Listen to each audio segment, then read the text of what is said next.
Soyez méchants. Le monde vous aimera. La justice sera clémente. Vous serez célébrés par les hommes et la vie vous donnera du temps. Elle sera large, longue, généreuse. La maladie vous épargnera et la perversité vous animera. De tout c'est possible, de tous ces feux clandestins.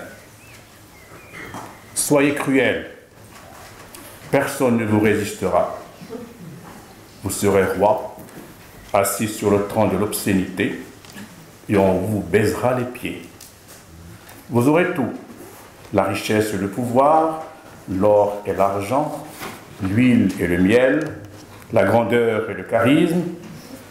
Vous aurez tout, tout, sauf l'estime du pauvre qui ne demande rien. Voilà, c'était...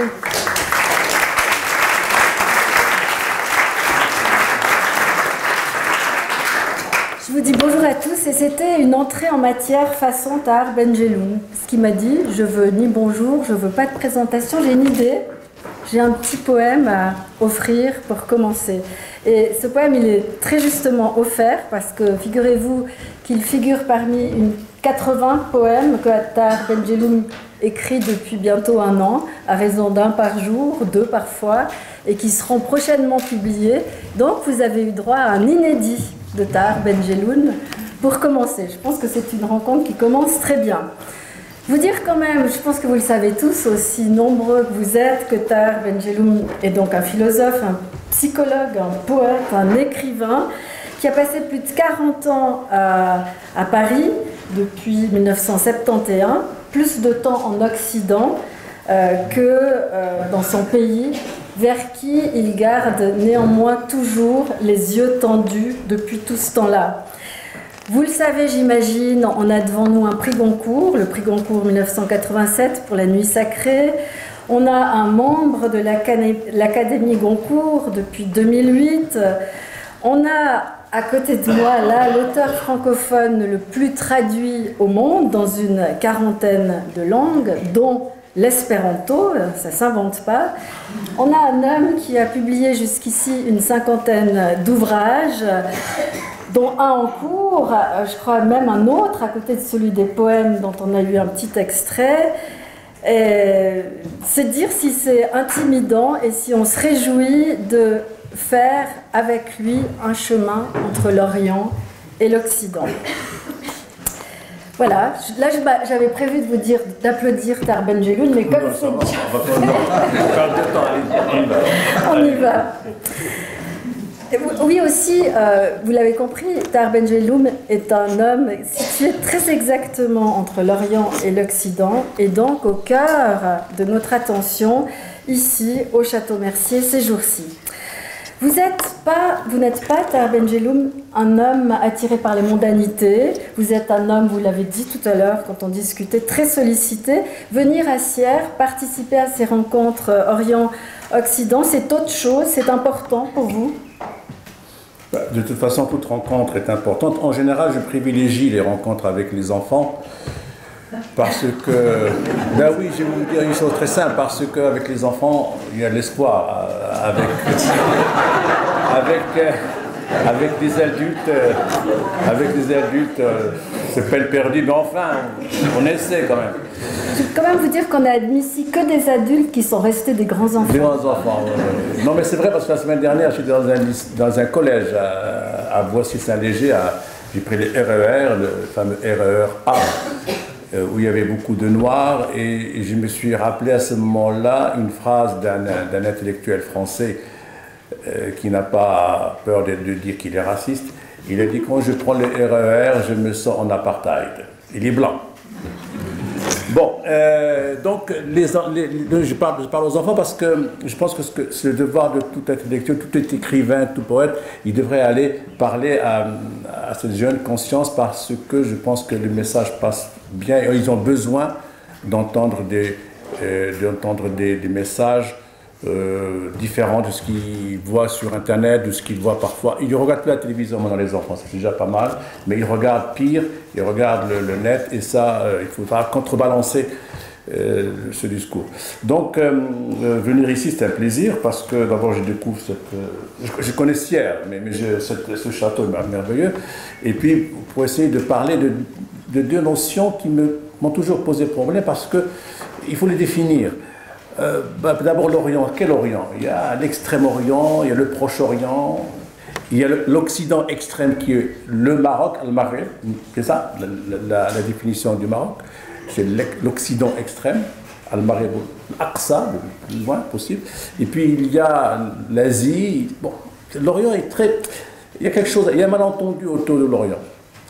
L'Occident, c'est un peu plus clair, parce qu'on sait ce que c'est l'état de droit, c'est la Révolution française, c'est un certain nombre de valeurs qui sont universelles, bien sûr, mais qui ne sont pas partout. Donc, on essaie un peu de les opposer.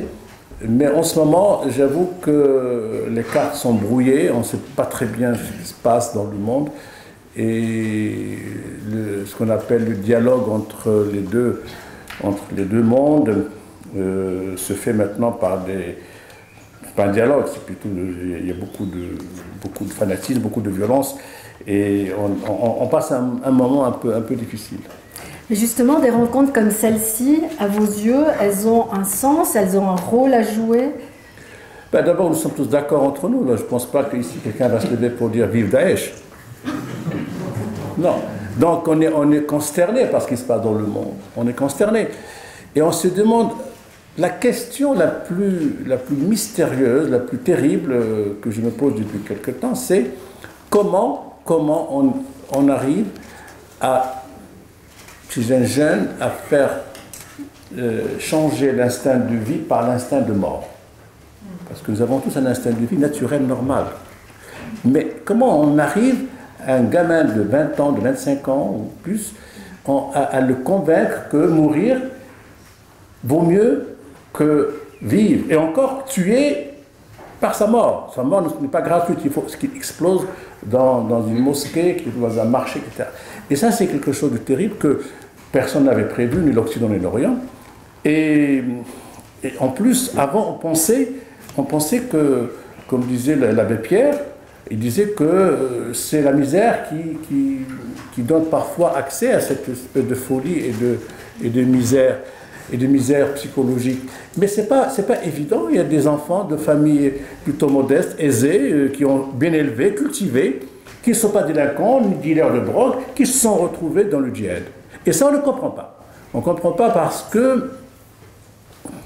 Alors, j'ai lu dans un journal suisse la semaine dernière qu'il y aurait une espèce de drogue qui annule chez l'être humain la peur, qu'on pourrait leur donner ça pour... Enfin, ça ne suffit pas pour expliquer pourquoi plus de 15 000 jeunes gens sont aujourd'hui, avec parfois leurs femmes et leurs enfants, en train de se battre et d'assassiner une culture, une civilisation. Ils n'assassinent pas que les hommes, ils assassinent les musées, les statues, les œuvres d'art, etc.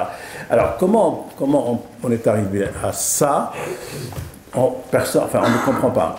Donc c'est pas parce que l'Occident et l'Orient ne discutaient pas, il y a toujours des relations.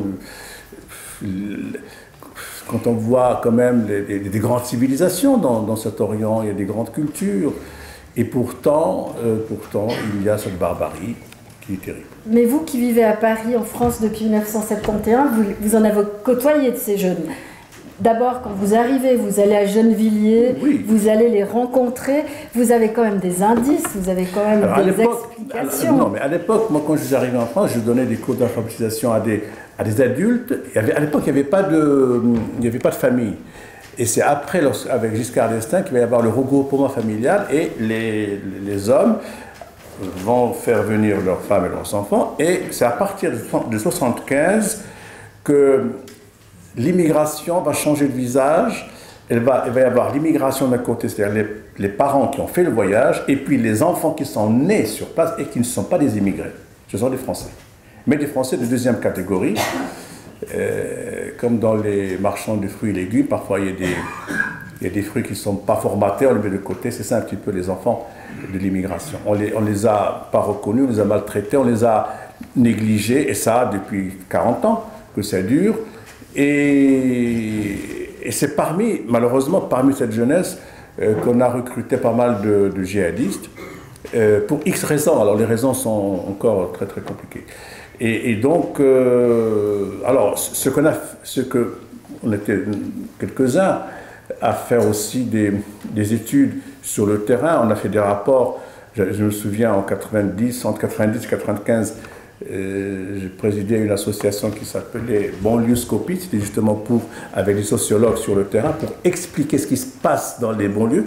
Et on a fait des dizaines de rapports, faits par des sociologues sérieux, des scientifiques, qui ont été tous dans des tiroirs. C'est pour ça que les tiroirs du ministère de la Ville sont très lourds, parce qu'il y a plein de rapports qui sont là et qui s'ennuient. De temps en temps, il y a un rapport qui sort, il dit alors qu'est-ce qu'on fait? Personne, tais-toi, reviens à ton tiroir. Et c'est ça la France, malheureusement. Elle a été prévenue de tous côtés, droite ou gauche, peu importe. Elle a été prévenue. Les sonnettes d'alarme ont été tirées partout. Attention à ce qui se passe, attention. C'est pas que nous avons prévu le djihad, non, personne n'avait prévu le djihad, mais on a prévu la délinquance, la révolte, la rébellion, les catastrophes auxquelles nous assistons souvent dans ces banlieues. Mais il y a eu des petites tentatives d'arrangement des choses, mais il n'y a pas réellement une volonté pour réellement s'attaquer au problème. Mais c'est aussi parce que d'un autre côté, les islamistes ont instrumentalisé peut-être cette jeunesse perdue, déroutée, qui n'avait pas de perspective d'emploi souvent.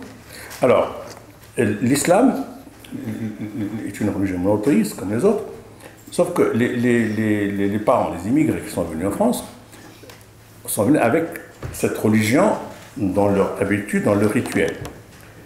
Une religion, elle est ce qu'elle est. Bon, les enfants, ils découvrent la religion de leurs parents. Mais à côté, petit à petit, alors ça a commencé pratiquement avec l'Ayatollah Khomeini, qui était dans la banlieue française, où, je me souviens, en 78, 79, des jeunes ont organisé des visites à Neuf-le-Château pour le rencontrer. Et ça a commencé avec la révolution, entre guillemets, iranienne.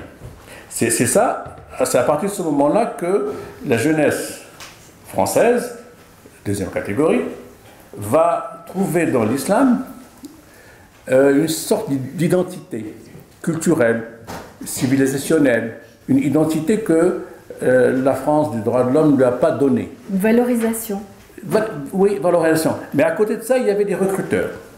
Il n'y avait pas encore le djihad, mais il y avait des recruteurs pour donner à cette jeunesse, leur donner un destin, un sens. Mais ces recruteurs, c'était des gens qui venaient de l'étranger et qui essayaient un petit peu de sensibiliser la jeunesse à un certain islam plutôt dur, parce que l'islam, malheureusement, qui a le plus agi auprès de cette jeunesse, c'est l'islam wahhabite. Le wahhabite, ça vient de Mohammed Abdul Wahhab, qui était un théologien saoudien du XVIIIe siècle, qui avait fait une lecture de l'islam et du Coran littéraliste, c'est-à-dire au pied de la lettre, et c'est le système wahhabite et qui a été qui a cours encore aujourd'hui en Arabie Saoudite, au Qatar et dans d'autres pays. Et c'est le système le plus dur, le plus fermé, le plus stupide, parce que ils ont fait une lecture du Coran totalement anachronique. Et ce qui fait qu'aujourd'hui, les sunnites qui font le djihad pour instaurer l'État islamique, entre guillemets, ceux-là pensent, ils ont annulé dans leur tête, ils ont annulé 15 siècles. Ils sont au 7e siècle. Au 7e siècle, il y a un contexte historique et ils appliquent ce qui s'est passé au 7e siècle, ils l'appliquent au 21e siècle. Ce que personne n'arrive à leur dire, c'est que quand le prophète Mahomet se bat en 622, 624, 625, parce qu'il était menacé par d'autres tribus qui ne le reconnaissaient pas et qui voulaient sa mort. Donc il était obligé de se battre. Il y avait un djihad à l'époque, ce qu'on appelle le djihad, c'est-à-dire l'effort sur soi-même, qui est devenu un effort de conquête et de survie.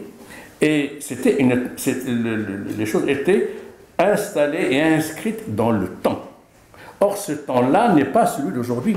On ne peut pas aujourd'hui continuer à exercer cet islam comme si rien ne s'était passé en 15 siècles.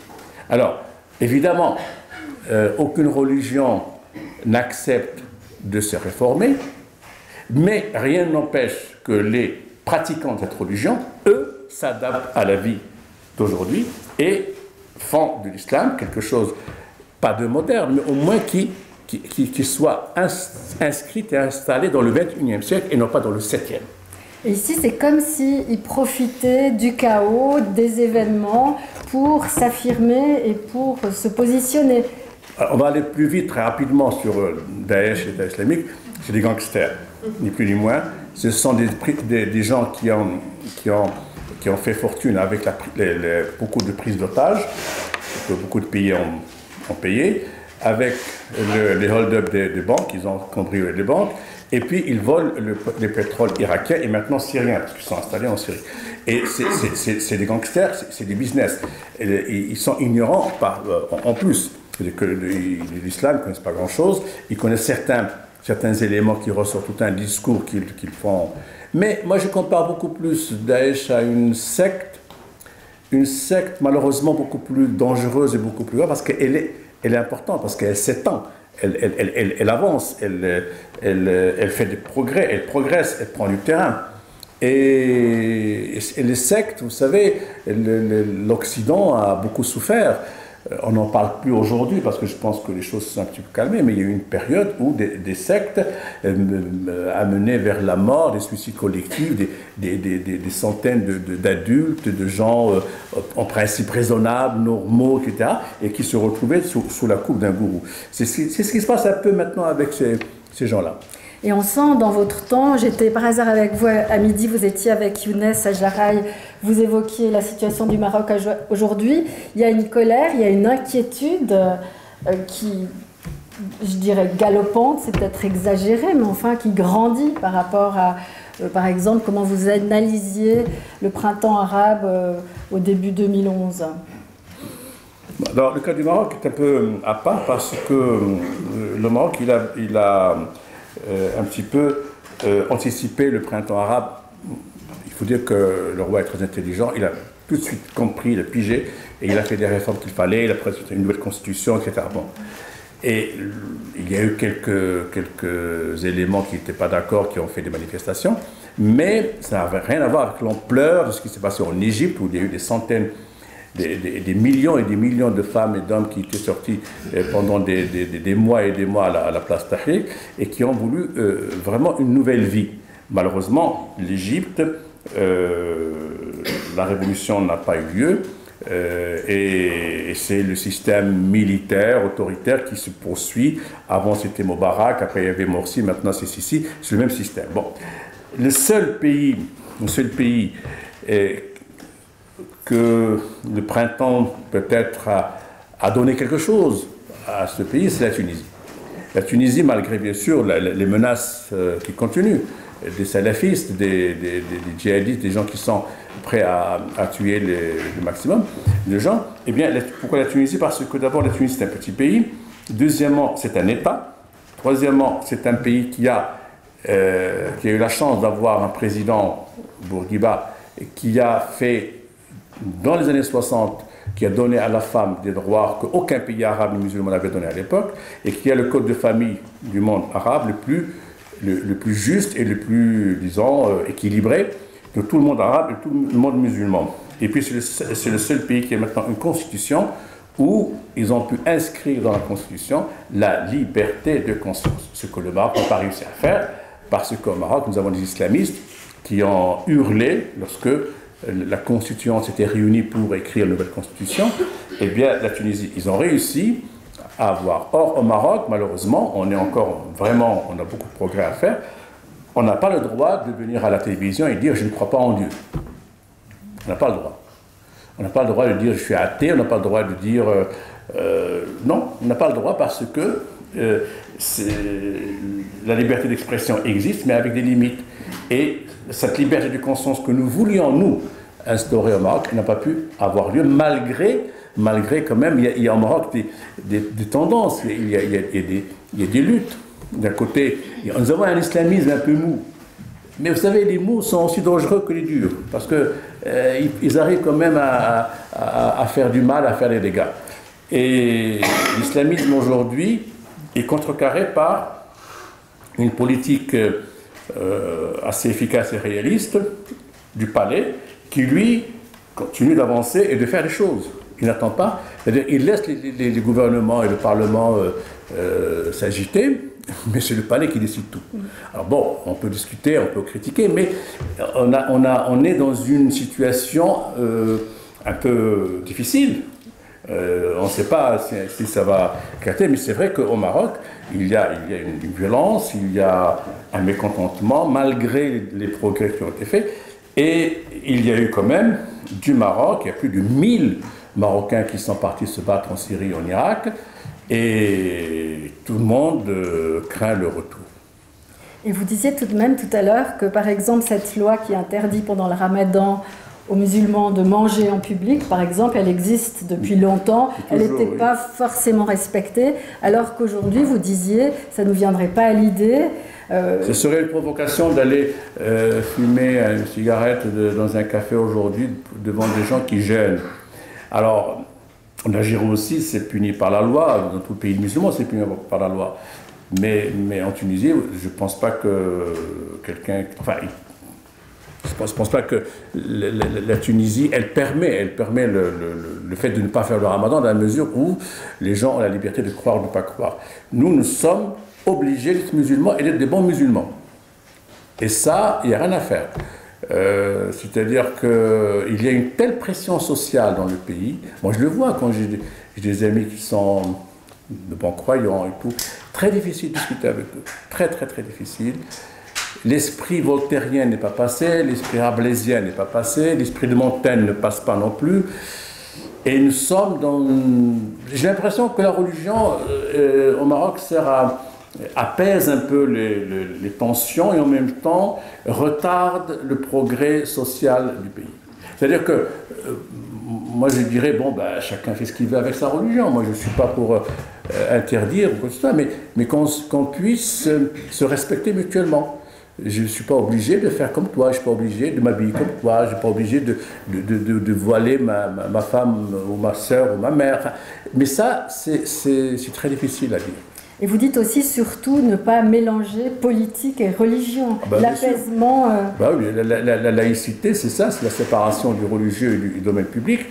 Or, au Maroc, ça m'est arrivé dans des conférences de dire, de prôner la laïcité, il me dit oui, tu prends l'athéisme, parce qu'évidemment, ils ne comprennent pas ce que c'est la laïcité. J'ai beau leur expliquer d'où ça vient, le mot, machin, rien.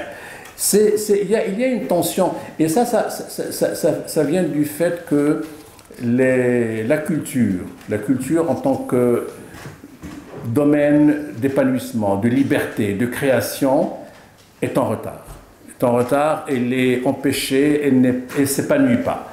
Et tant que la culture ne s'est pas vraiment répandue d'une manière populaire dans toutes les couches sociales, on aura du mal à discuter parce que, bon, les mots, oui, ça existe, les mots de liberté, de droit, mais les mentalités n'acceptent pas encore qu'on soit différent, qu'on ait une pensée autre que la leur. Et ça, c'est quelque chose qui est regrettable. Et Tahar Benjelloun, pour que la culture se propage, il faudrait déjà que l'éducation soit prise au sérieux. Non, mais on ne va pas gâcher la soirée de ses amis, parce que si on parle de l'éducation au Maroc, on en a pour 2 ou 3 heures et vous allez être triste. Non, oublions le problème numéro 1 du Maroc, c'est l'éducation. On l'évite, parce que sinon, non, on ne peut pas s'en sortir. Et c'est vrai, vous avez raison, tout vient d'éducation. Mais c'est valable aussi en France. C'est la même chose, l'éducation. Et la culture perd du terrain partout, pas seulement au Maroc. C'est-à-dire que, bon, ben, quand même, en Occident, en général, il y a une présence culturelle extraordinaire.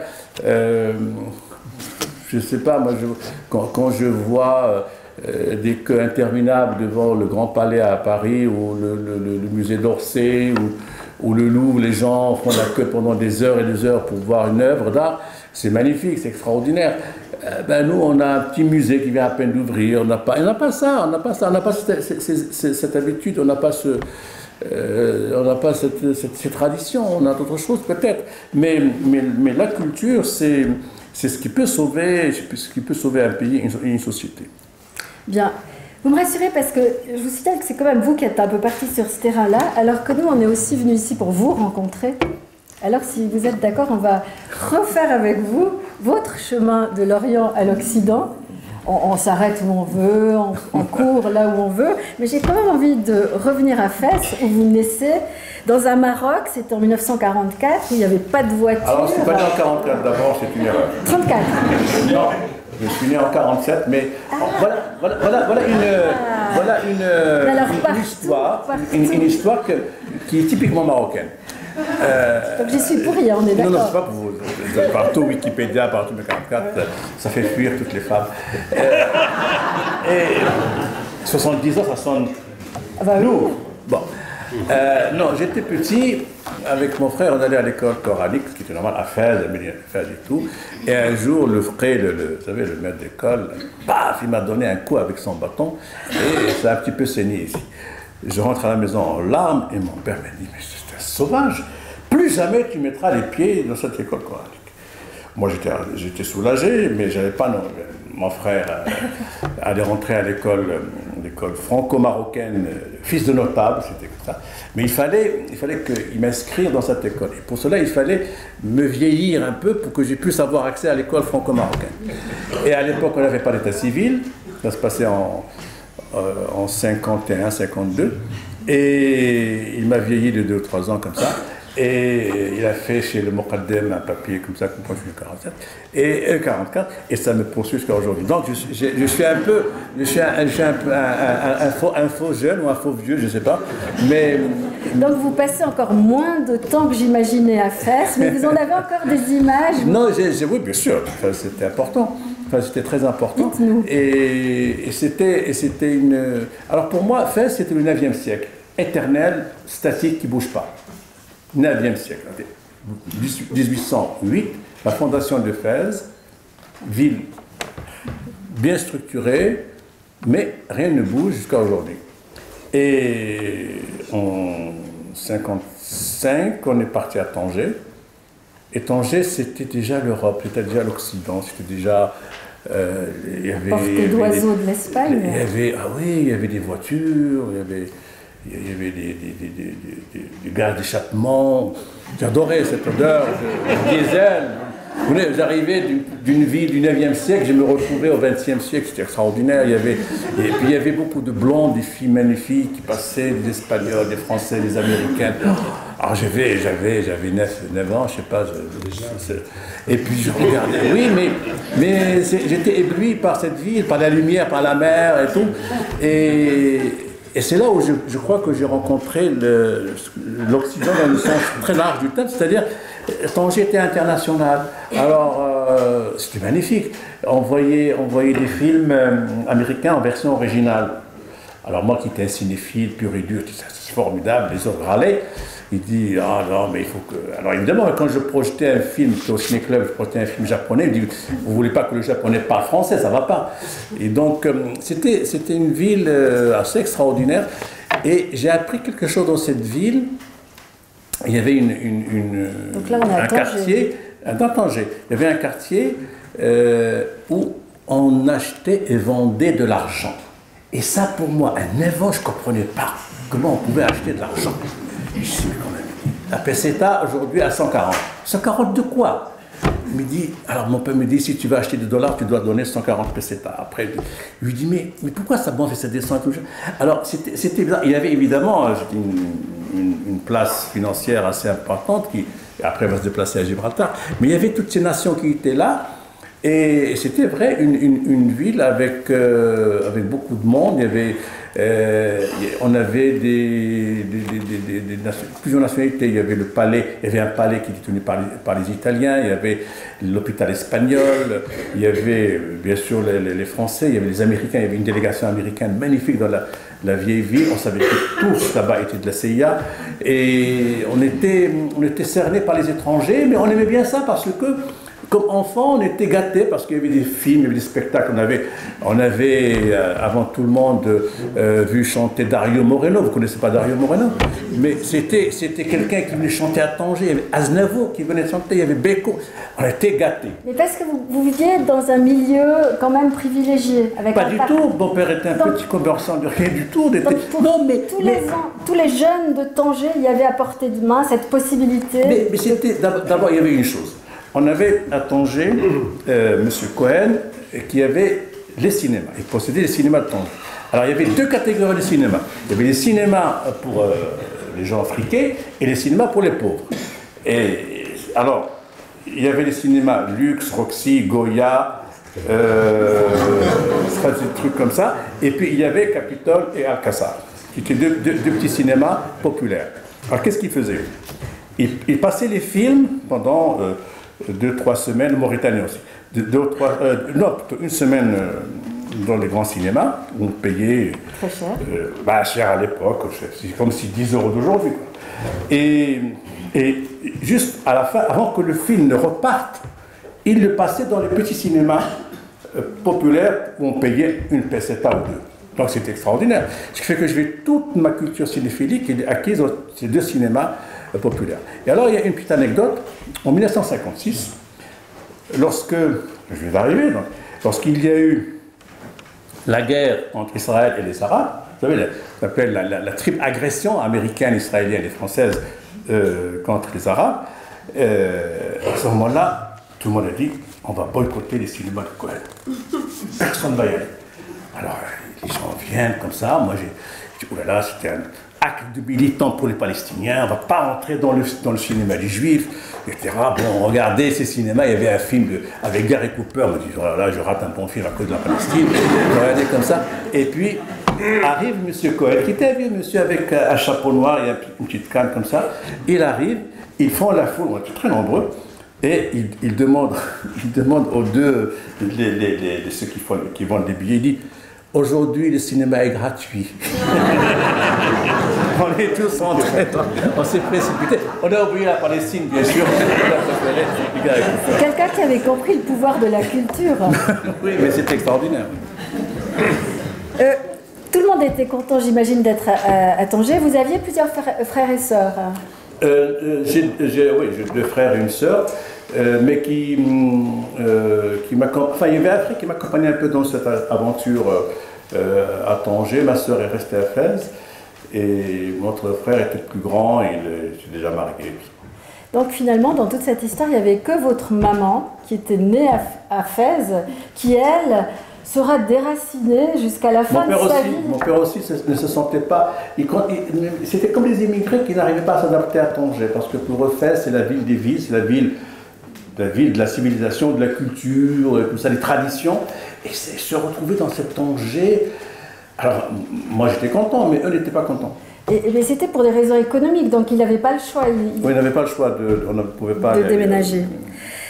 En 1990, vous avez écrit Jour de silence à Tanger. C'était un hommage à votre père. En 2008, vous avez écrit Le roman de ma mère. Sur ma mère. Un très beau livre où vous racontez justement le destin de cette femme qui a traversé tant d'épreuves et qui a aussi dû vivre ce déracinement.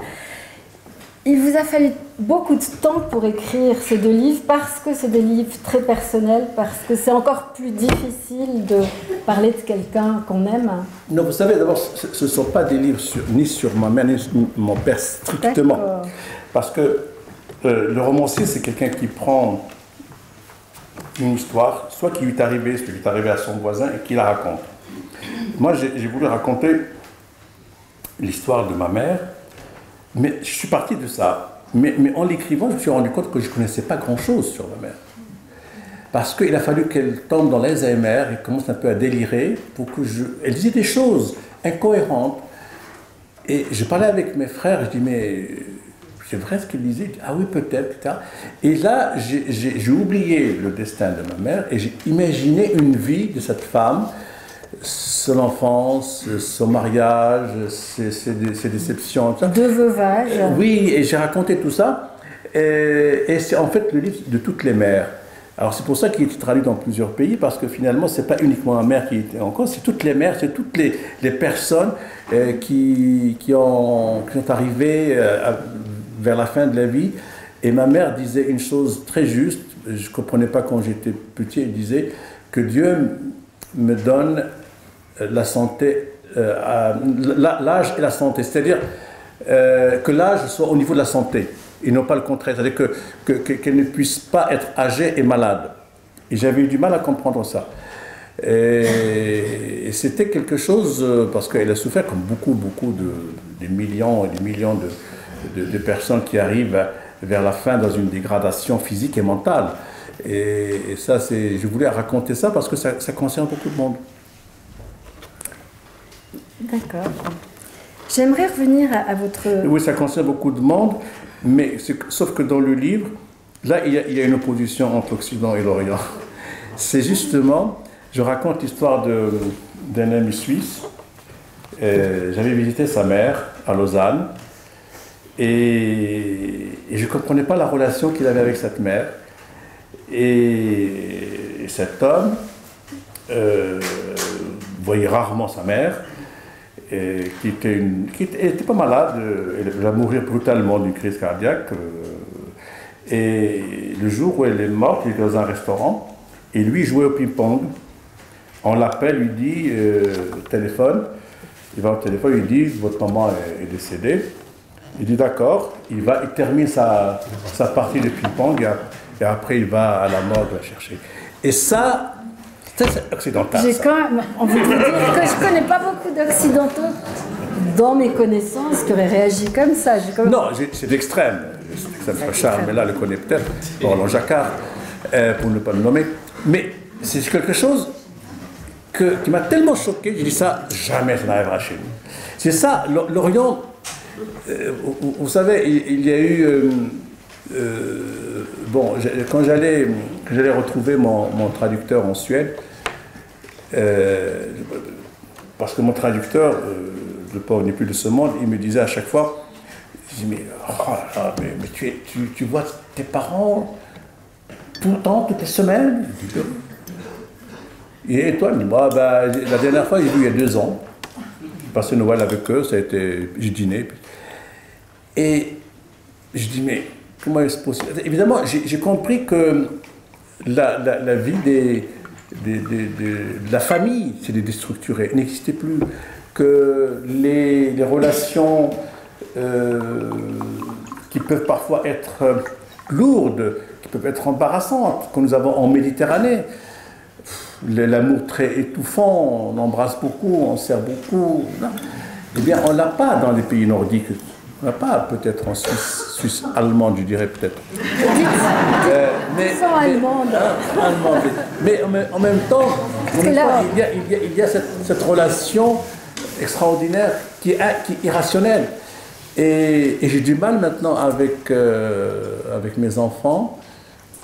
Bon, ils sont nés en France, ils sont des Français. J'ai du mal surtout avec l'aîné, à lui communiquer cette espèce de relation qui doit être gratuite, mais importante. Alors, pour voir ma fille, je dois le téléphoner, je dois prendre rendez-vous, je trouve ça pénible. Bon, je trouve ça pénible. Non, parce que c'est ça la vie occidentale, c'est une vie qui est quand même rationnelle, le temps est le temps, on ne peut pas débarquer chez les gens. Or, moi, j'ai toujours été habitué à ce que mon oncle ou mes cousins débarquent à la maison sans prévenir, au malheur de ma mère, la pauvre, qui se précipite à la cuisine pour leur faire à manger à minuit ou à 11h du soir. C'était pénible. Mais en même temps, sans arriver à cet excès, je trouve que l'éclatement de la famille auquel nous assistons aujourd'hui, en tout cas en France, je parle en Suisse, peut-être que vous êtes très unis. En Suisse allemande, peut-être. Allemande, alors. Mais l'éclatement de la famille, je ne sais pas si c'est une bonne chose. Et en même temps, cette espèce de mère juive. Moi, j'ai toujours dit que j'ai une mère juive, alors que un jour quelqu'un me l'a reproché. Je dis, mais oui, c'est dans le sens où ma mère, elle est très protectrice, très présente, pas envahissante, mais presque. Mais c'était une façon de dire que finalement les relations sont différentes. Les relations sont différentes et c'est vrai que nous ne réagissons pas de la même manière qu'on soyons d'un côté ou de l'autre. Bon, j'ai pas mal de mères orientales parmi mes amis occidentales. Très bien. Tout ça pour vous. J'ai envie de parler de la scolarité en français. Alors, on a compris, vous commencez finalement la scolarité en français déjà à Fès, par une entourloupe de votre papa qui doit vous vieillir de 3 ans.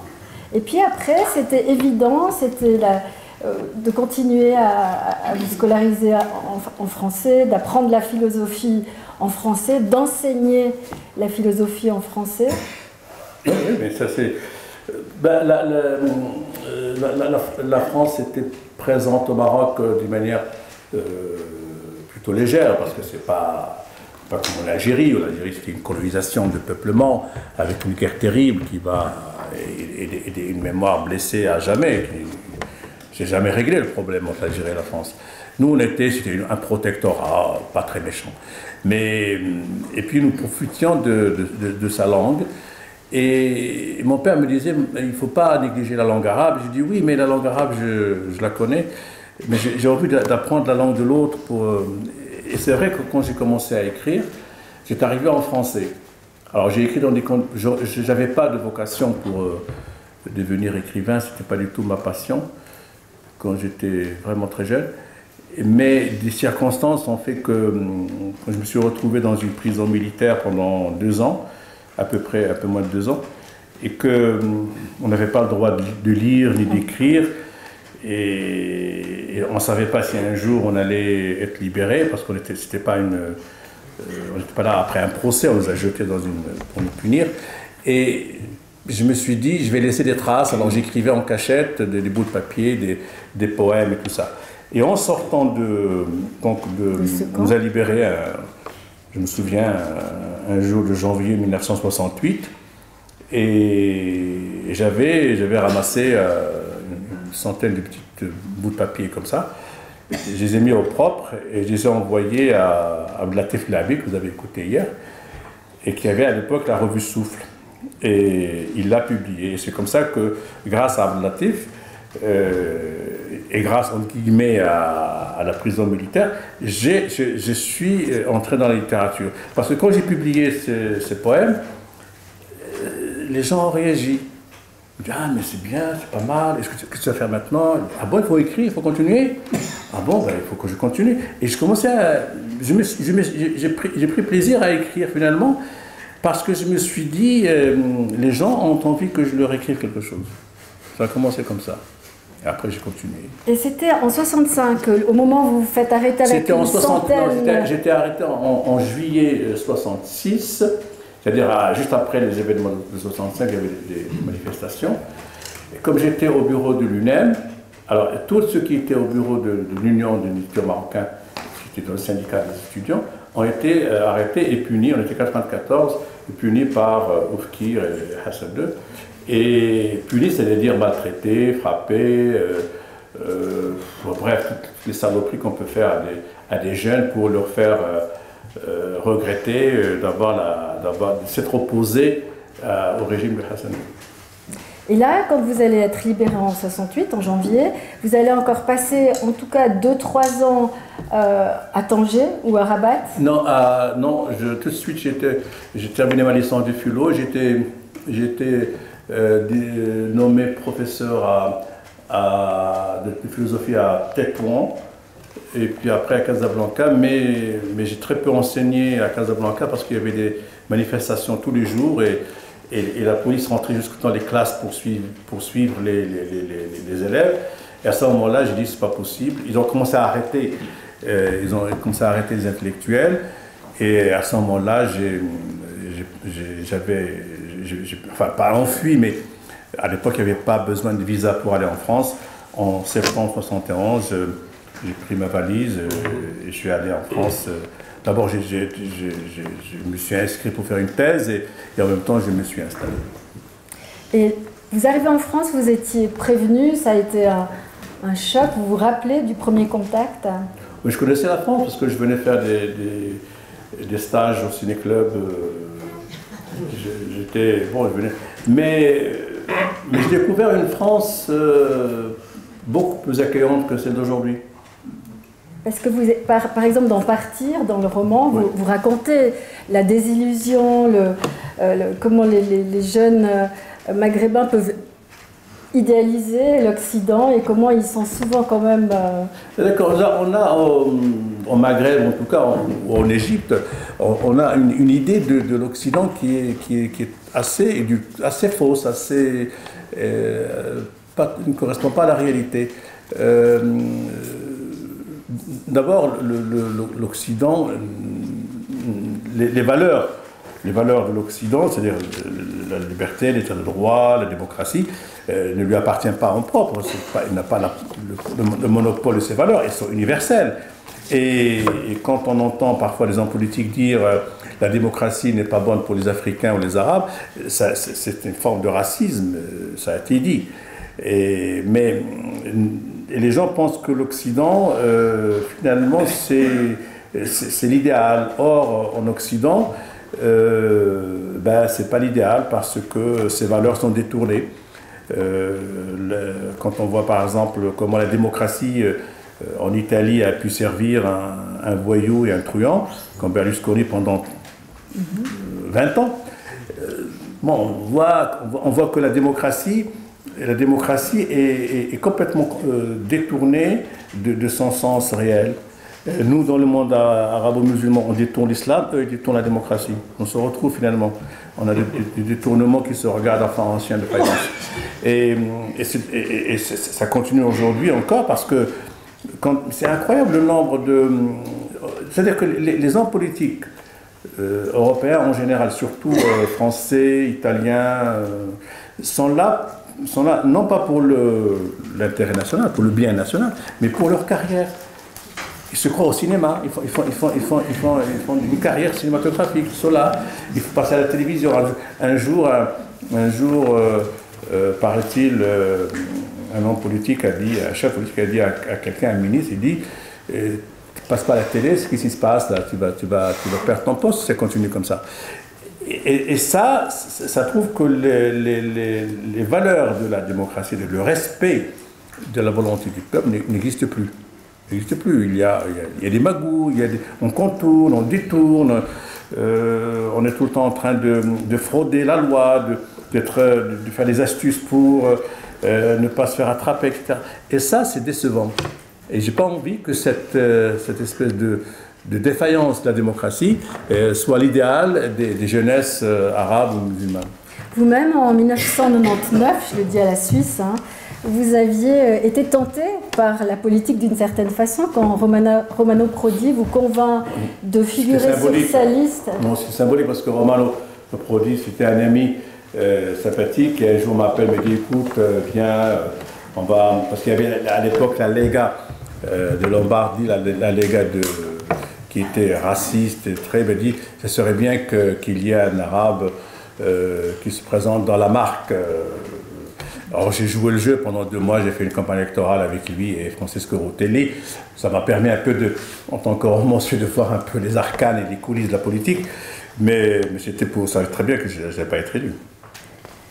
On va peut-être revenir à Paris dans les années 70. Quand vous arrivez, vous allez mener des études de psychologie, de psychiatrie sociale. C'est cette époque où vous allez à Gennevilliers donner des cours à des gens qui devaient apprendre d'alphabétisation.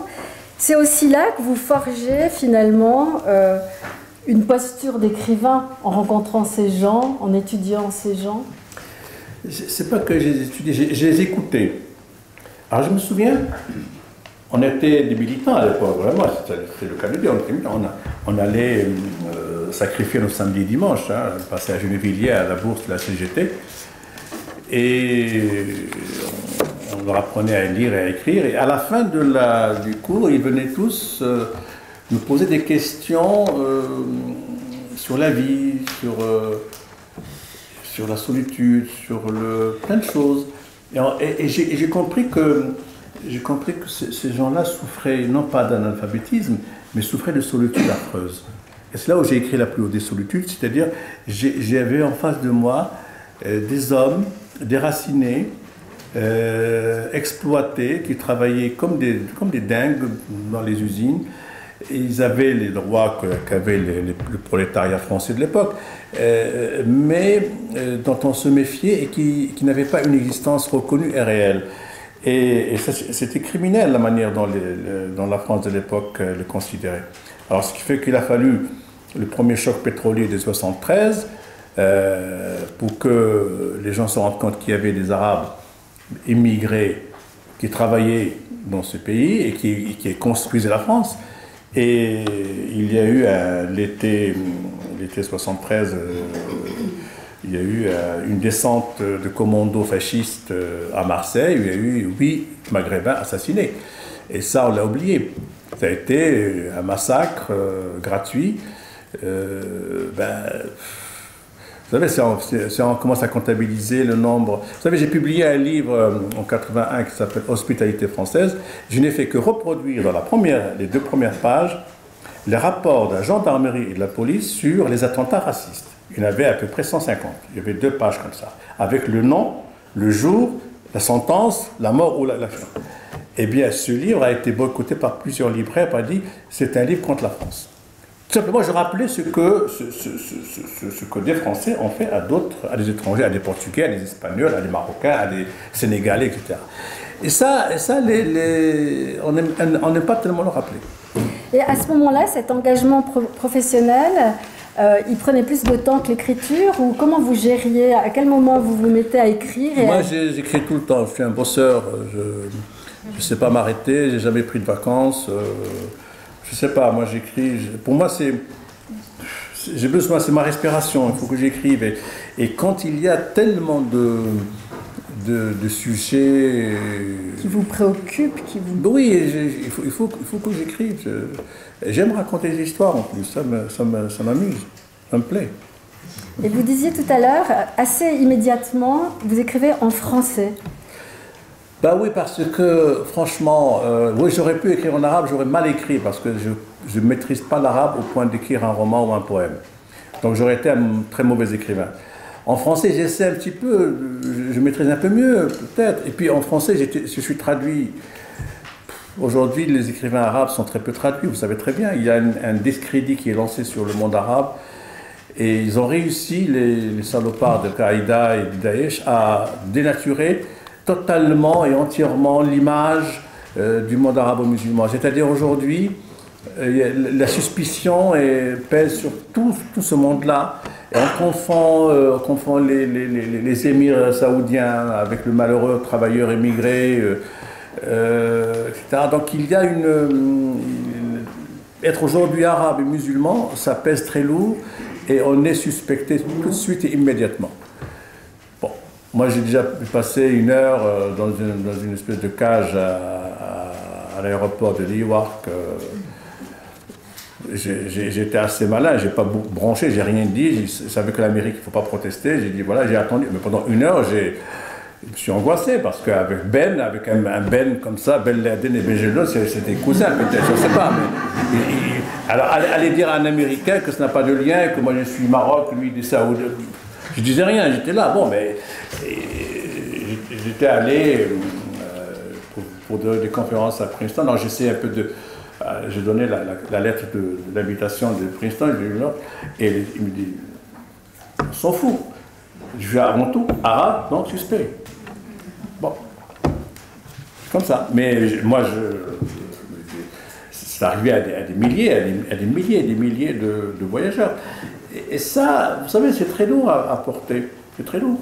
Parce qu'on a beau dire que ce n'est pas l'islam, que le terrorisme est interdit par la religion, que le suicide n'existe pas dans l'islam, que ces gens-là sont des voyous, des gangsters. Vous savez, il y a une série américaine qui a eu beaucoup de succès, qui est très bien faite, qui a fait une efficacité américaine, c'est-à-dire les Américains quand ils s'y mettent, ils sont fantastiques. Sauf que la série en question a été adaptée d'une série israélienne. Et ça s'appelle Homeland, vous avez tous peut-être regardé ça. Moi je l'ai regardé avec passion parce que j'adore les séries, j'adore les films, j'ai regardé ça. Et puis je voyais un peu l'arrière-pensée idéologique. C'est quoi le but de cette série? C'est quoi le but? Finalement, c'est de faire de l'islam, le mot islam, l'ennemi absolu. C'est ça. Quand vous terminez le film, vous dites, il y a plusieurs épisodes, il y a je sais pas moi 4 ou 5 saisons, vous terminez, même moi qui suis musulman, j'ai commencé à me méfier des musulmans. Voilà, il est musulman celui-là. Voilà. C'est fait d'une manière extraordinaire. C'est vraiment de l'art et d'une technique fabuleuse qui fait que le fait, les Américains, ils ont maintenant remplacé communistes par musulmans. C'est ça. Et comme ce sont des gens qui ont des visions extrêmement étroites, limitées, cadrées, etc., il ne faut pas leur poser trop de questions. Et c'est parce que vous êtes justement un musulman choyé par l'Occident que vous n'avez de cesse de continuer à raconter les musulmans qui sont déconsidérés ou maltraités. D'abord, moi, rien n'est écrit ici que je suis musulman. Vous l'avez dit avant. Moi-même qui suis musulman. Non, je suis de culture musulmane. Oui, parce que je sais qu'on ne peut pas vous demander si vous croyez. Je vais pas bien le sûr, faire. parce que je cultive la laïcité. L'autre jour, j'étais en Suisse il y a un an ou deux, j'ai fait une émission sur le journal de Mehdi. Alors vous, en tant que musulman, je l'ai arrêté, il dit, est-ce que je vous ai demandé si vous êtes juif ou protestant, vous? Pourquoi voulez-vous que je sois musulman, moi? Ah, mais il dit, écoutez, non, il faut arrêter de mettre les religions sur l'identité des gens. Vous êtes écrivain, oui, musulman, c'est une affaire personnelle. Est-ce que je suis musulman? Ça me regarde moi, ça ne regarde personne d'autre. C'est ça ce que je veux dire par là. C'est-à-dire que... Et ça, c'est difficile à faire passer, ça. Non, mais ma question, j'aurais dit... Mais c'est par exemple, moi j'ai dit... J'aurais dit non, mais l'autre jour, excusez-moi, l'autre jour, il y avait la FR3 qui voulait faire un reportage sur les contes de Perrault. Il m'a dit, on va aller à la mosquée de Paris pour faire le reportage. Je dis, ah bon? Je dis, et quand vous invitez BHL, vous l'amenez à une synagogue? Il m'a dit, non, alors pourquoi je vais moi dans une mosquée? Mais c'est ça, ce sont des préjugés comme ça. Je dis, non, je suis d'abord un citoyen laïque, de ma culture, elle est musulmane, oui, je le dis, mais ma croyance, personne n'en sait rien. On ne veut pas le savoir. C'est très bien.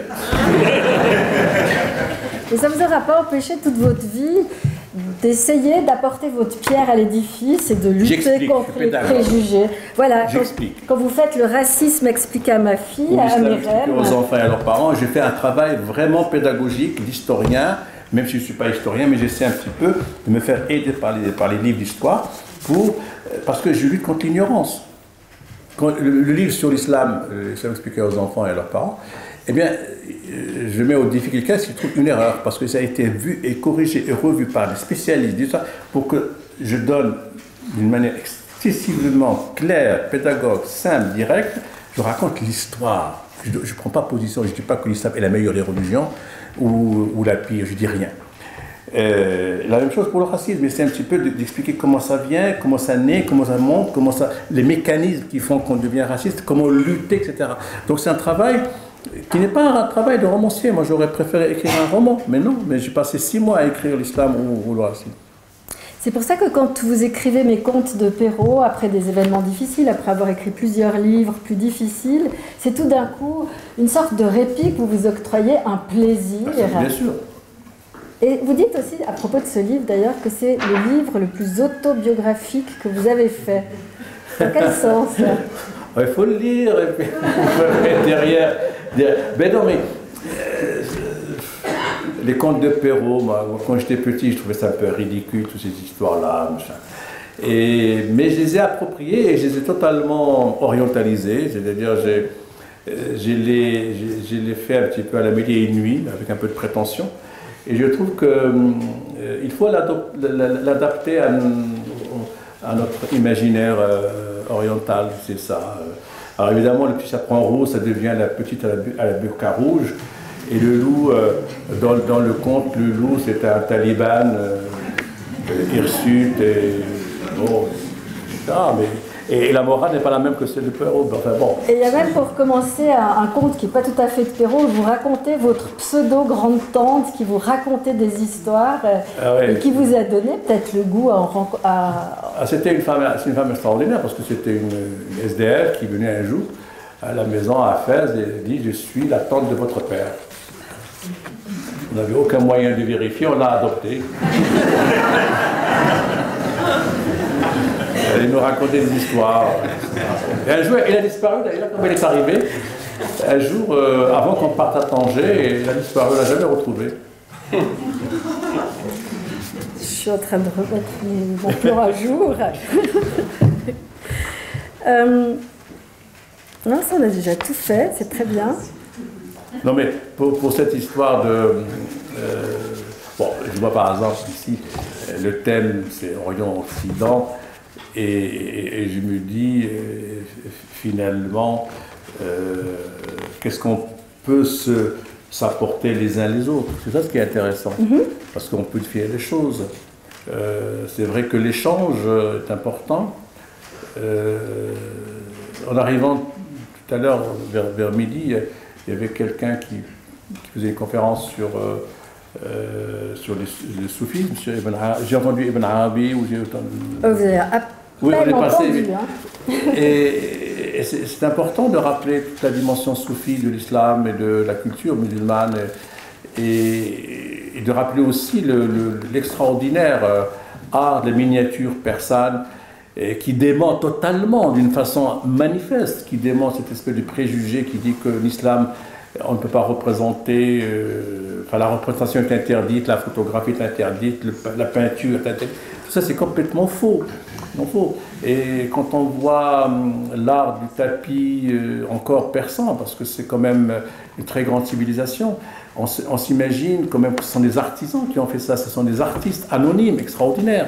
On a un petit peu ça au Maroc, pas beaucoup, mais on a quand même quelques... Et ça, c'est quelque chose qui fait partie du patrimoine universel. On le met dans le grand... c'est comme une grande coupe, on met les belles choses. Peu importe d'où ça vient. Finalement, l'intelligence communique bien avec d'autres intelligences.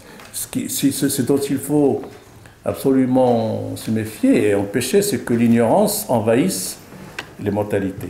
Or, nous vivons une époque d'ignorance qui est malheureusement accentuée par les médias, Internet, tout ça, dont on a besoin. On ne peut plus aujourd'hui se passer de cette espèce de communication extraordinaire, mais en même temps, c'est un déversoir de n'importe quoi, et il faut être très très vigilant, parce que il y a beaucoup d'ignorance, et on le voit aussi avec, même dans les milieux des journalistes, des médias, etc., il y a beaucoup d'ignorance sur le monde arabe, musulman. Il a fallu beaucoup de temps pour lui expliquer la différence entre chiites et sunnites. Oh là là. Après, il dit, mais ils disent que Bachar al-Assad, il est alaoui, ça veut dire quoi, il est sunnite ou pas, ou chiite? Alors, je vais reprendre du machin, à chaque fois, il faut expliquer. Alors que, quand on dit catholique et protestant, les gens ne se posent pas de questions. On sait ce que c'est. À la vérité. Chiite, ah oui, mais c'est quoi? Et pourquoi ils ont les ayatollahs et pas les... Et pourquoi il n'y a pas de pape chez les sunnites? Et pourquoi... Expliquer. Tout le temps expliqué. On entend bien quand on vous écoute tout le travail que vous avez eu depuis que vous êtes arrivé à Paris. Moi, et je me demande... Moi, c'est rien, c'est une petite goutte dans l'eau, mais dans l'océan. Mais moi, je dis qu'il faut que l'école joue son rôle. Il faut que l'école... L'éducation. Hein? L'éducation. Oui, c'est ça, oui, l'éducation. Mais l'école, la famille, les parents... Mais... Alors... Mais la question que je voulais vous poser, c'était, on sent bien la nécessité que vous avez eu d'écrire en étant ici, en Occident. Si vous aviez pu rester au Maroc, est-ce que vous seriez devenu écrivain? C'est rien, ce sont des devinettes difficiles. On peut finir par une devinette difficile, non, mais... quand même. Non, j'en sais rien, parce que bien sûr qu'il y a des écrivains qui sont restés qui écrivent, mais moi, comme j'écrivais en français, c'était tout à fait naturel de me rapprocher du lieu de l'édition, du lieu de l'écriture, tout à fait naturel. Vous n'auriez pas eu la même nécessité. Mais en même temps, je pense que moi, je parle beaucoup, enfin, je passe principalement de mon pays dans tous mes livres. Et le fait d'être un peu loin, pas très loin parce que je suis en contact permanent, mais un peu loin, je vois mieux les choses. Alors quand j'arrive au Maroc, j'y vais tous les 2 mois à peu près, je passe tout l'été là-bas, enfin, je suis très... Pendant les 2 premiers jours, je réagis en petit français moyen. Ça veut dire, je râle, je gueule, je fais l'éducation des gens. Non, tu fais la queue comme tout le monde. Je dis, mais allez, comment on l'appelle. Au bout du 3e jour, je m'adapte. Je deviens marocain comme tout le monde, c'est-à-dire, bon, j'accepte, bon, c'est comme ça. Bon. Et quand on se voit entre nous, tout à l'heure avec Yunus, on a parlé du Maroc, de notre façon de souffrir. On souffre des mots des Marocains, parce que le Maroc, c'est les Marocains. Les Marocains, vous savez, ils n'ont pas beaucoup l'esprit du civisme, ils n'ont pas l'esprit de solidarité. C'est pas évident. Parce que j'ai été très très étonné, mais vraiment très étonné. On disait ça de la France avant. J'étais dans une administration un jour, puis il y a eu une espèce de conflit entre 2 personnes, et puis un homme a levé la main pour frapper une femme, mais si j'étais pas là, personne n'aurait réagi. C'est-à-dire que avant, on aurait empêché cet homme de lever la main. Aujourd'hui, on assiste. On est devenus des Français. On est devenus des... Enfin, entre guillemets. Non, ça veut dire que c'est vrai que l'indifférence est un des défauts de l'Occident. Pourquoi? Parce que ça a un sens. La société arabo-musulmane n'a jamais reconnu l'individu. C'est-à-dire que l'individu n'a pas émergé. Alors qu'en Occident, depuis la Révolution française, ce qui compte, c'est l'individu. Ici, une personne, c'est une voix, c'est une liberté, elle a les droits, elle a les devoirs. Nous, au Maroc, en Égypte ou en Arabie Saoudite, nous sommes encore dans le système où ce qui prime, c'est le clan, la famille ou la tribu. Ce qui fait que l'individu n'est pas respecté, n'a pas émergé, n'a pas été reconnu. Même si, évidemment, surtout, ce qui explique la condition de la femme, parce que dans le droit pour la femme, on se dit, bon, ben, il y a l'islam qui va résoudre tous ces problèmes. Je dis, mais non, la femme est un être humain qui doit être l'égal de l'homme, donc il doit avoir les mêmes droits, elle et l'homme. Or, quand on vient à l'héritage, et c'est un problème actuel qui se pose au Maroc, eh bien, la femme, le garçon a droit à une part et la sœur a droit à une demi-part. Mais je dis, mais c'est pas une demi-personne, c'est une personne entière. Pourquoi? Ah, mais c'est dans le Coran, dans la religion, on ne peut pas toucher. Et c'est là où on voit que l'individu n'a pas émergé. Parce qu'on revient à quoi? On revient à la famille et le clan et la Oumma islamique, l'espèce de nation musulmane qui fait que nous sommes tous dedans. Et ce qui fait qu'on n'a pas le droit de sortir de la Oumma islamique. Et pour aller plus loin, pour donner un autre exemple, pourquoi l'Ayatollah Khomeini a fait la fatwa sur Salman Rushdie, qui a écrit les versets sataniques. Alors que les versets sataniques, tous les exégètes musulmans les connaissent. Il y a eu des versets abrogés, des versets dits du diable qui existent. Bon, ben lui, il a fait un titre de bouquin, et sans l'avoir lu, il a été condamné. Pourquoi? Parce que il considère que, étant donné que Salman Rushdie est musulman, qu'il le veuille ou non, il fait partie de la maison, il n'a pas le droit de sortir de la maison, d'ouvrir la porte et dire « Ah, ça, c'est pas bien ». Donc, c'est pour ça qu'il a été condamné sans avoir lu le livre, bien sûr. Et que la condamnation de Rushdie a été approuvée par des millions, des centaines de millions de musulmans dans le monde. Au Pakistan, même en Inde, même les 200 000, les 20 millions de Chinois en Chine avaient applaudi, etc.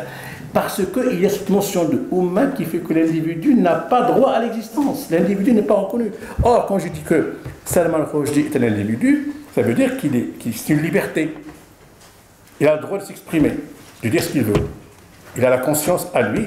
Et si, évidemment, il enfreint la loi, s'il brûle un feu rouge, il est condamné. Mais là, ce n'est pas le cas. Là, c'est simplement le fait d'avoir une liberté d'expression, une liberté de création. Alors, je reviens donc à la Révolution française. La Révolution française, qu'est-ce qu'elle a donné au monde occidental? Elle a donné l'individu, le droit, l'état de droit. C'est-à-dire que finalement, même s'il n'est pas respecté, mais peu importe, c'est finalement, il suffit d'une voix pour faire la majorité. Et ce qu'avait dit Stuart Mills, c'est-à-dire une voix fait la majorité. C'est pour ça que le système, je reviens à la Suisse, parce que... Allemande. Ben oui, mais parce que la Suisse est un modèle de démocratie directe. On peut discuter de beaucoup de choses qu'ils ont fait. Avec ses défauts aussi. Bien sûr, bien sûr. Mais franchement, quand vous ramassez 100 000 signatures, vous avez le droit de proposer une loi, c'est ça, à la votation. Et à ce moment-là, bon, l'histoire, par exemple, des étrangers, c'était il y a un an qui a été votée, l'histoire de l'arrivée des étrangers, ils se sont rendus compte après qu'ils ont fait une erreur, sur un plan économique, etc. Bon, mais c'est réellement démocratique. On ne peut pas dire qu'il y a eu des trucages, on ne peut pas dire qu'on a acheté des électeurs comme faisait Berlusconi en Sicile. Non, les gens se sont exprimés. Et je voyais tout à l'heure dans la gare une affiche contre une future loi pour les successions, je crois, les successions. Et je me suis dit, mais les Suisses ne vont quand même pas voter pour une loi qui va les dépouiller. Bon, ils ne vont peut-être pas dire oui. Mais enfin, bon, c'est quand même quelque chose d'extraordinaire. Or, en France, vous savez, que ce soit Sarkozy ou Hollande, il augmente le droit de succession quand il veut. Il ne demande pas mon avis ni l'avis du voisin, ils s'en foutent. Or, ici, on ne peut pas le faire parce qu'il y a comme ce qui se passe au canton et ce qui se passe au fédéral. Et c'est quand même une... Je ne suis pas en train de faire l'éloge de la Suisse, mais presque. Je n'y vis pas, je ne vis pas ici, mais j'ai assez d'amis et de fréquentation pour savoir quand même qu'il y a sur le plan politique quelque chose d'intéressant à étudier, à analyser, à apprendre. On ne connaît pas le nom des ministres, on ne connaît pas le nom du président de la République ou de la présidente de la République, ça tourne tous les ans, c'est ça, mais ça prouve qu'il y a quelque chose qui fonctionne. En France, on connaît le ministre parce qu'il passe tout le temps à la télévision, mais rien ne fonctionne. Pardon. Oui. Bon. Une promesse, c'est une promesse. Non, mais excusez-moi si je dis des bêtises sur la Suisse, parce que je ne connais pas grand-chose, mais c'est comme ça qu'elle est vue par nous de l'extérieur. On l'a. C'est pas un système parfait, c'est sûr. Mais la démocratie, c'est comme une école extraordinaire. Formidable. Alors, comme j'ai commencé par la poésie, je termine par la poésie. Vous êtes d'accord? Je suis ravie. On est tous ravis. Je vais continuer sur le... Détruire, là est leur victoire. Mausolées, marabouts, stèles, épitaphes, statues, céramiques, piétiner les morts, leur crever les yeux, éteindre la mémoire, effacer les siècles, exhiber des têtes coupées, ce sont là les trophées de la nouvelle barbarie. Annihiler instinct de vie et printemps, mettre le feu à l'humanité effrayée, ils avancent, l'haleine fétide de la cruauté épaisse. Sous leur savate, aucune herbe ne repousse, le sang des innocents et leur religion.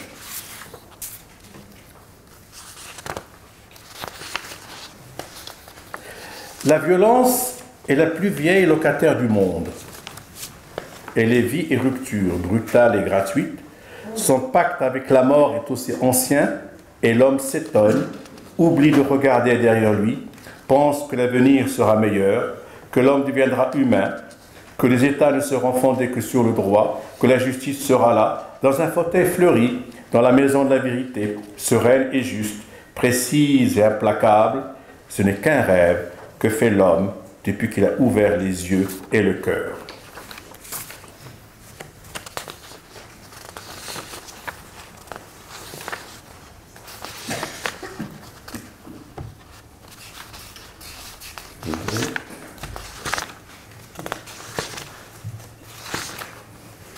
Bon. Avoir raison n'est pas reposant. C'est même pénible dans un monde de fous. Survivre en épousant leur folie et garder dans un coin sa raison comme un gilet de sauvetage en haute mer dans la tempête de la vie quand plus rien n'est à sa place. Quand tout bascule dans la folie, il faut garder son calme. Détruire, c'est ce qu'ils savent faire. Humanité, œuvre d'art, culture et civilisation, livres et chants, fraternité et élégance, pudeur et délicatesse. Après les massacres, ils adressent au ciel une dernière insulte. Ils prient, les genoux posés sur les ruines du monde.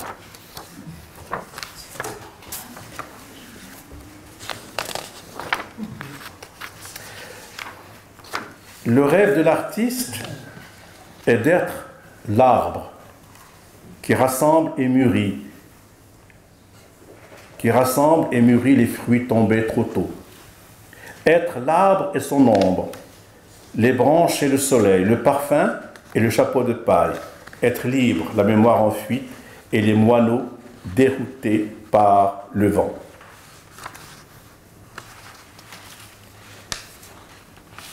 Si le temps avait ton visage, si tes rides étaient des étoiles, des fruits laissés sur une table, sous un cerisier en Toscane, l'été de l'enfance féroce, si le jour naissait entre tes doigts, il n'y aurait que joie et clarté. Un âne léger et une caravane de jarres pleines d'amour et d'histoires qui montent dans le ciel en offrant aux gamins des cerises et des cerfs-volants. Pour terminer, se méfier des mots qui en amour font des culbutes, écrasent le raisin, donnant aux choses le goût amer de l'habitude, la couleur grise de la lassitude. Ne mettre dans les mots que ce qu'ils peuvent porter. Le reste, il faut le garder. Il faut le confier au silence et au regard, quand les lumières du ciel s'éparpillent dans la mer. Voilà, je vous remercie.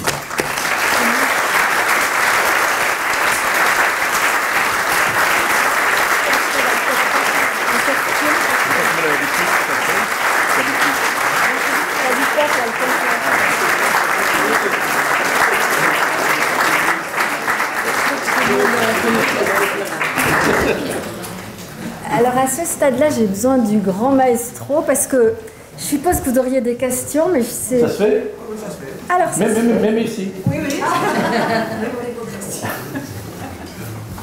Alors,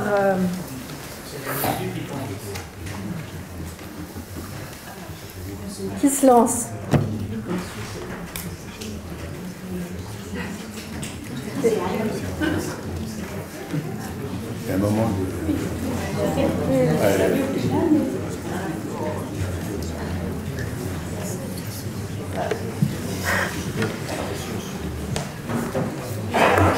Mais les questions peuvent aussi se poser. Vous n'allez pas partir sur le champ, hein? Non, non, mais... Moi, je vais te poser une question. Allez. Je te relance. Un peu plus fort parce que... Oui, non, ça va bien. Tu l'évoquais un peu tout à l'heure, effectivement, c'est ce que peuvent apporter ces rencontres, par exemple, Orient-Occident, et l'échange qu'il peut y avoir en fait entre ces cultures. Est-ce que tu ne crois pas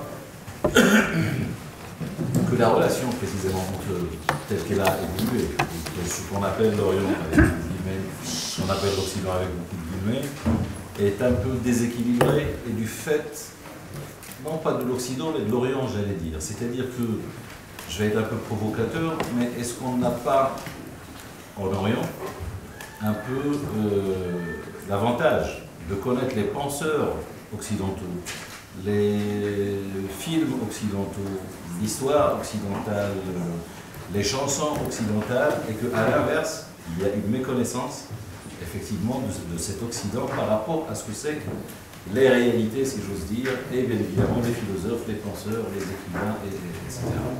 Est-ce que c'est pas là qu'il va falloir travailler? Ben, ça, c'est un peu l'effet du balancier, parce qu'il fut une époque, je n'aime pas du tout cet argument, mais je le dis, une époque où quand même le monde parlait arabe. Entre le 9e et 12e siècle, le monde arabe était à l'apogée de sa civilisation. Les traductions surtout, le calife Othman envoyait des poètes et des philosophes à la recherche de manuscrits pour les traduire, pour les faire connaître, etc. C'était une belle époque. Bon, après, les Arabes se sont un petit peu perdus de vue eux-mêmes, et nous arrivons après, nous arrivons après la colonisation, qui a été quand même une blessure et un frein dans l'épanouissement de l'identité arabe en général. C'est-à-dire, je prends le cas qui est très proche de nous, le cas de l'Algérie. L'Algérie, bon, a subi 400 ans de présence ottomane, suivi de 130 ans de colonisation française, plus une guerre terrible de 8 ans qui a fait plusieurs centaines de milliers de morts de part et d'autre. Et l'identité algérienne a été massacrée, piétinée, elle a été complètement meurtrie, ce qui fait qu'aujourd'hui, eh bien, l'Algérie vit une sorte de crise permanente, et on ne sait pas où on va avec... Ils ont connu une guerre civile terrible, de 91 à 2000, ou même au-delà, et on est dans une situation de perturbation totale. Ça, c'est d'un point de vue les effets de la colonisation. Vous avez ce qui se passe en Égypte. L'Égypte, à partir de 1952, moi, je date l'existence de Daesh en 1952. Pourquoi? Parce qu'en 1952, il y a eu un coup d'État des officiers libres qui ont pris le pouvoir. Ils ne l'ont jamais lâché jusqu'à aujourd'hui. Et le pouvoir, c'était quoi? C'était un pouvoir autoritaire, militaire, une dictature de Nasser, l'a passé à Sadat, Sadat l'a passé à Moubarak l'a passé à ceux d'aujourd'hui, etc. Et le peuple égyptien a toujours vécu sous une dictature militaire avec une sorte d'absence totale de liberté et de démocratie réelle. Je ne parle pas de... Et avec une armée qui est devenue une armée d'hommes d'affaires qui font du business au lieu de s'occuper du pays. Donc, nous continuons cette traversée du monde arabe. Les pays, le malheur du Golfe, c'est le pétrole. Le pétrole a totalement ruiné la culture et la civilisation arabe dans la mesure où c'est devenu un objet de fixation pour le monde entier et la richesse a pourri tous ces pays-là. Et finalement, on se plaint aujourd'hui, c'est vrai que l'élite intellectuelle égyptienne, maghrébine, libanaise, connaît parfaitement la culture occidentale, cite facilement des philosophes, des penseurs, des politologues, des scientifiques. On a une connaissance de ce monde-là. Eux n'ont pas la connaissance de nous. Pourquoi? Parce que, avec la destruction de l'identité arabe, et la crise de la culture arabe, eh bien, pourquoi voulez-vous que l'Occident s'intéresse à ce que nous pensons réellement? Alors, à chaque fois qu'ils sont dans la panique parce qu'ils ne comprennent pas ce qui se passe, ils font venir, ils interrogent un fanatique par-ci, un fanatique par-là, et ça leur suffit. Or, il y a un philosophe marocain qui vient d'écrire un livre, pourquoi faut-il relire les philosophes arabes? Il a raison, parce qu'il faut revenir un peu à ce que nous sommes, à ce que nous avons apporté, sans faire cette espèce d'éloge systématique de ce qu'on appelait le siècle des Lumières.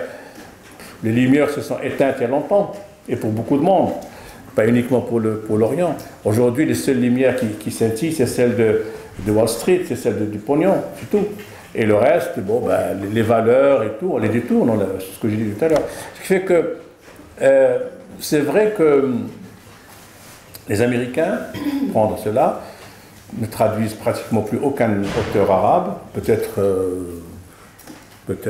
ils ont peut-être traduit Mahfouz parce qu'il est Nobel, ils ne s'intéressent pas à cette culture, ils s'en foutent, ils ne s'intéressent même pas à la culture européenne.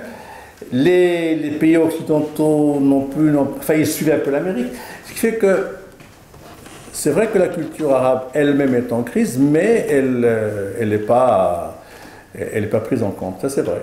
Et ce décalage, ce déséquilibre entre les deux est manifeste, ce qui fait que les jeunes d'aujourd'hui vivent ça comme une injustice, vivent ça comme une vexation. Même si, bon, ils mettent pas peut-être, ils n'ont pas les mots justes pour le dire, mais ils le vivent comme ça. Et puis il y a autre chose. Et ça, je ne vais pas parler parce que nous vivons, en tout cas, en France, je ne sais pas comment ça se passe ici, nous vivons un drame permanent qui est quand même la manière dont la question palestinienne est vécue par les uns et les autres. L'été dernier, lorsqu'il y a eu la guerre à Gaza, on a vu comment, d'abord les officiels, Manuel Valls, qui était un militant pro-palestinien, a oublié totalement ce qu'il faisait pour tout de suite porter son soutien à l'État d'Israël, alors qu'il a le droit de soutenir Israël. Mais en même temps, il n'a pas eu un mot sur les populations gazaouis qui étaient en train de mourir sur les bombes israéliennes. Et ça, c'est vécu par la population, surtout dans les banlieues, comme une injustice terrible.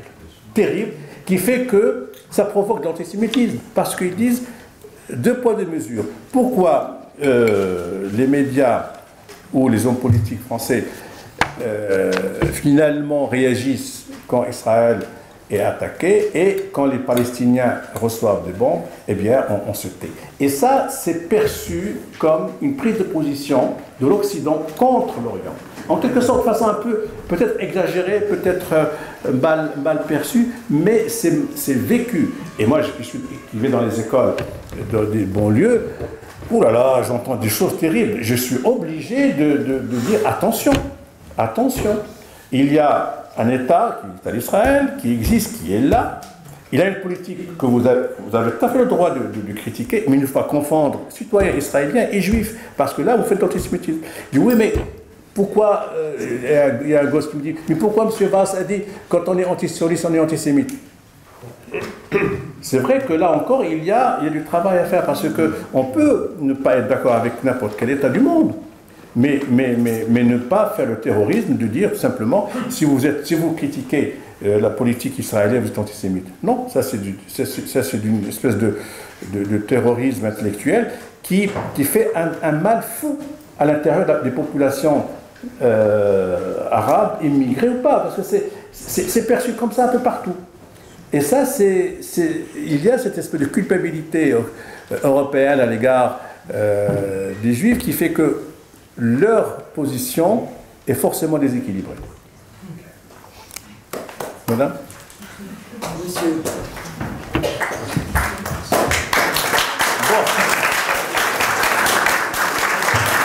Bon, je vous écoute, madame. Monsieur, bonsoir. Bonsoir. J'aimerais simplement remarquer quelque chose. Indépendamment de toutes les couleurs de peau, de toutes les religions, de toutes les cultures, il y a une chose. Ces 4 jours ou ces 3 jours de conférence, nous avons vécu quelque chose de nouveau, que je n'ai jamais entendu, malgré un âge quand même un peu certain, à savoir l'authenticité. Rabbin, vous, madame, vous avez un langage que vous prônez depuis longtemps, mais vous êtes à contre-courant d'un système actuel qui veut le mensonge. Et vous vous battez pour la vérité. Est-ce que nous ne pourrions pas tous imaginer qu'en plus de tout ce que nous sommes et de ce que nous croyons être, prôner la vérité, l'authenticité de nos cultures et de nos croyances? Parce qu'il en sortira toujours quelque chose. On n'est pas meilleurs les uns que les autres. On n'est pas plus authentiques les uns que les autres. On n'est pas plus ceci ou cela les uns que les autres. Mais fondamentalement, des demi-vérités, parce que nous sommes tous avec des demi-vérités, si nous les composons ensemble, nous deviendrons un jour la vérité. Est-ce que ça pourrait être un débat? Ben, c'est évident. Et encore là, je reviens à l'éducation. Parce que la vérité, on ne l'apprend pas très tard. Il faut l'apprendre dès l'âge le plus jeune pour leur apprendre cette passion de la vérité. Et comment peut-on lutter contre le fanatisme? On ne peut pas lutter uniquement par l'indignation. Ça ne sert à rien. Il faut aller expliquer que la haine de la violence, la haine du fanatisme, il faut inculquer aux gamins, quels qu'ils soient, peu importe leur couleur, les origines, pauvres, pas pauvres, immigrés, il faut leur inculquer l'amour de l'humanité, l'amour de la vérité et de la justice. Mais moi, vous savez, les gamins, ils apprennent quelque chose. Je parle et puis ils me disent, oui, mais regardez un peu comment ça se passe. Enfin, ils ont toujours des exemples que les politiques, qui sont pour la plupart des truands, entre guillemets, il y a peut-être un ou deux qui sont corrects, mais dans l'ensemble, les politiques, ils ne font pas leur travail. Ils sont là pour leur carrière, ils sont là pour devenir quelque chose. Moi, une fois dans une émission, j'ai dit, c'est très simple pour assainir la situation politique de la France. Eh bien, les députés et le président de la République seront élus pour un seul mandat et pas deux. Comme ça, il ne va pas passer tout son temps à faire à mentir pour être réélu. Or, maintenant, M. Hollande, qu'est-ce qu'il fait? Il a oublié la France. Qu'est-ce qu'il fait? Il est en train de se préparer pour se réélire. Et Sarkozy fait la même chose. Or, le jour où on va supprimer cette espèce de mandat qui se répète, et que les députés eux-mêmes seront obligés de passer qu'une seule législature, eh bien, les gens vont travailler.